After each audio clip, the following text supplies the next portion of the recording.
I've been loving my new Freelancer Max. It's done exactly what I wanted it to in moving my mind goods I talked about in my last video, plus a lot more. But if you're looking at getting this ship, let the buyer beware. Because what you see is not what you get.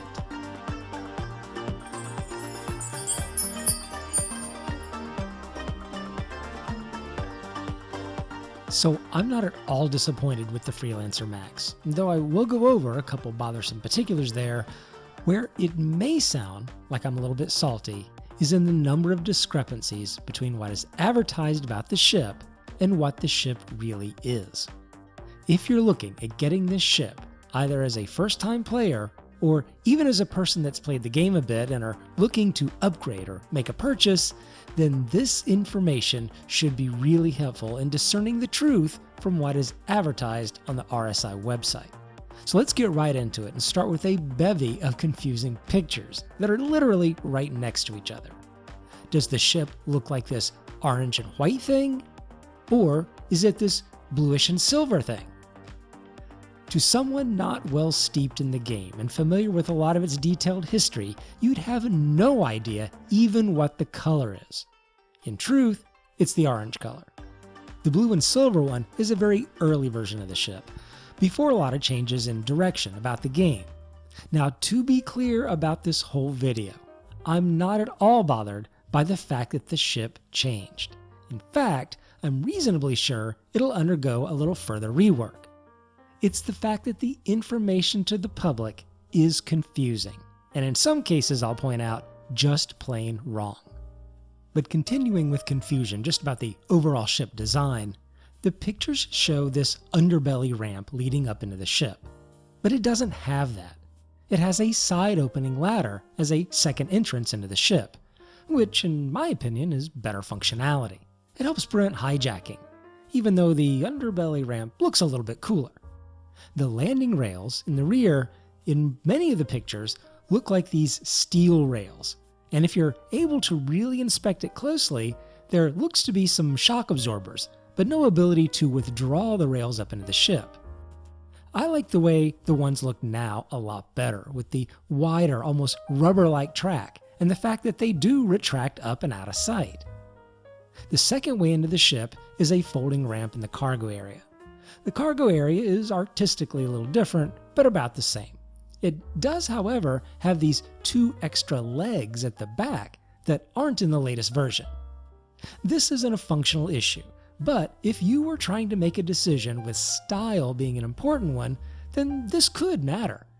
There is a number of other smaller styling differences, but things like entrance location and how to get into the ship could be really important for someone trying to make a decision on a rather expensive ship listed at $150 US, and that's without the game package.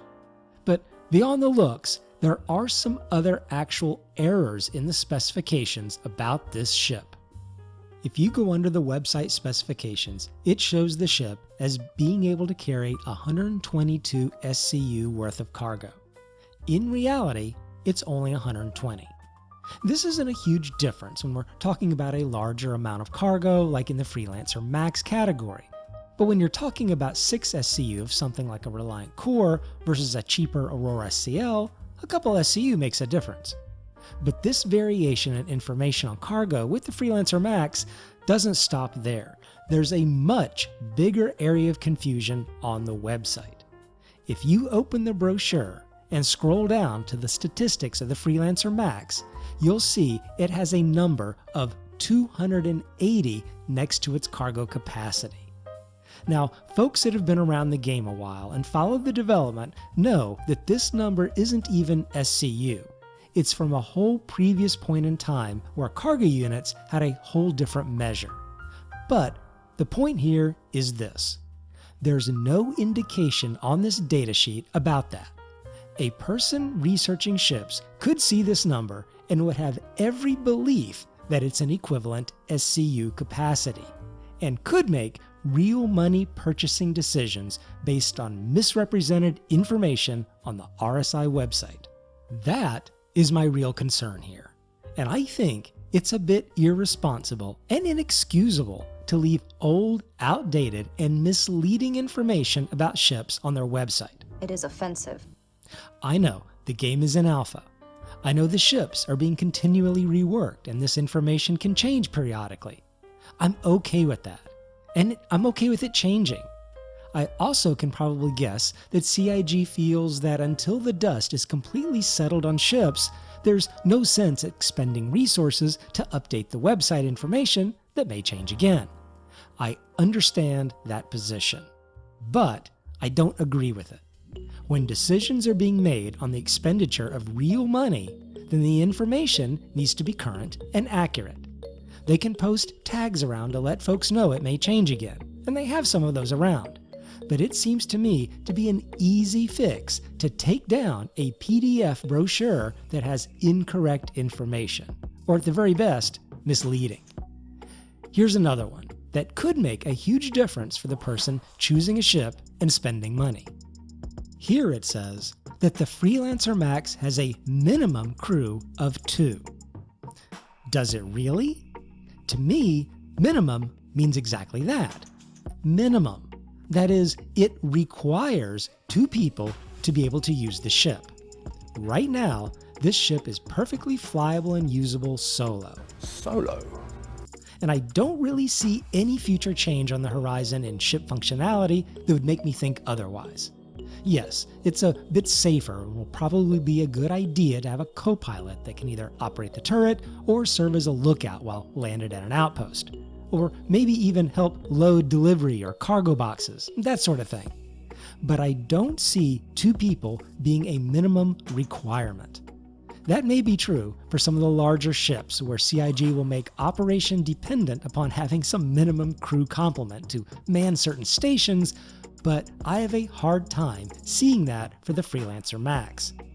Let me know in the comments and link any information where you've heard something different. They even say the same thing on the website for the Cutlass Black. And it's a similar ship where it's hard to envision 2 people being required to fly it. There are some other discrepancies that may or may not be a big deal to people, even in this same crew size area. The brochure says max crew 2, but there's 4 seats up front, and a turret, and 4 beds. I think a max crew of 4, or maybe 5, is what it's supposed to be, but again, it's the idea that people will think, if they generally run with a gaming group of 3 friends, this ship is out, because you can only fit 2 people in it, or something like that. There's a whole series of oddities about the weaponry, but I can look the other way there, because firepower is something you'd expect a lot of changes in game balance around. And this is a cargo ship. It hauls things. The weaponry is certainly capable, and I plan to test it out on some ship combat missions, but it's not intended to go out looking for trouble, just to handle trouble when it comes. Back to the cosmetics, the interior cockpit area is vastly different, but that again is due to a lot of changes in the game direction. But if for some reason you were sold on this ship due to the cockpit aesthetic, you could be disappointed.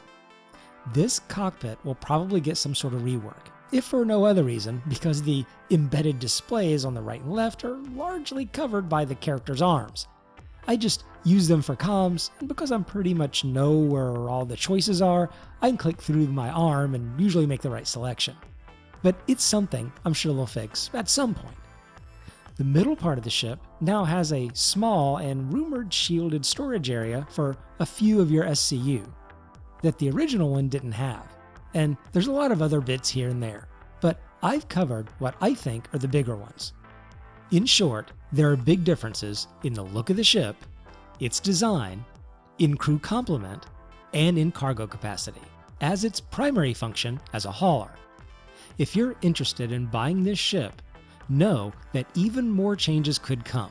But if you want to be closer than farther on what its specs and layout are about, then watch some more recent videos and reviews of the ship so you can see what you're really getting, at least right now. I love the Freelancer Max, and I'm a big fan of the Star Citizen project. I like what they're trying to create. They just need to correct and update some of this website information that can easily mislead people making purchases. And this isn't the only ship. there's others with this same issue. Hope you got something out of this video, and thanks for watching the channel. I'll be talking to you later.